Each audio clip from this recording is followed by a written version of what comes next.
Rau nó mút này. Nó hò. Đấy, hò. Ô đường à? Hò còn chú đường. Rương. Giữ chân cháu lại. Giữ chân cháu lại. Thằng cháu đi đâu? Ôi dồi, nãy nhà bố Quang nhìn này, lại muốn để em bé nữa. Cuốn khéo quá. Cho em về. Rồi Mút cái cổ có ỉn thôi.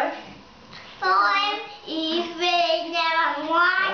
Cho em mình về nhà bà ngoại xong là hai anh em chơi với nhau. Nhưng mà lớn cho so sánh anh em nhá.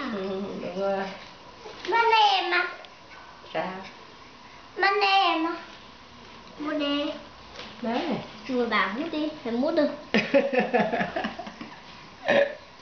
Mút rồi, mút đó.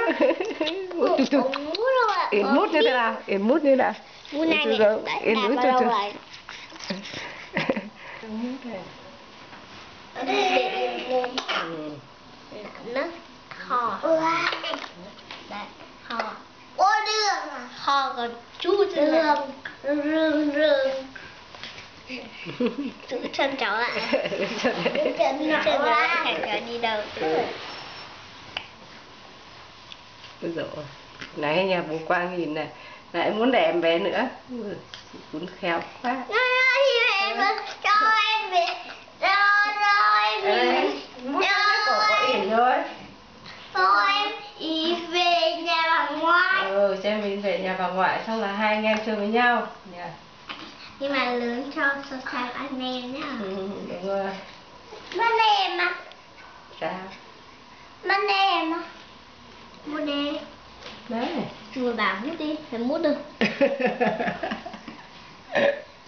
Mút rồi, mút đó. Mút rồi. Yến mút như thế nào? Yến mút như nào? Mút này này, Yến mút cho chú.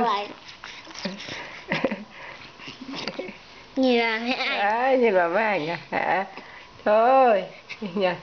Chơi, chế chơi, để im đàn. Ôi, phút hết rồi. Phút hết.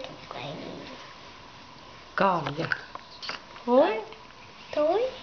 Thối sữa. Thối chưa?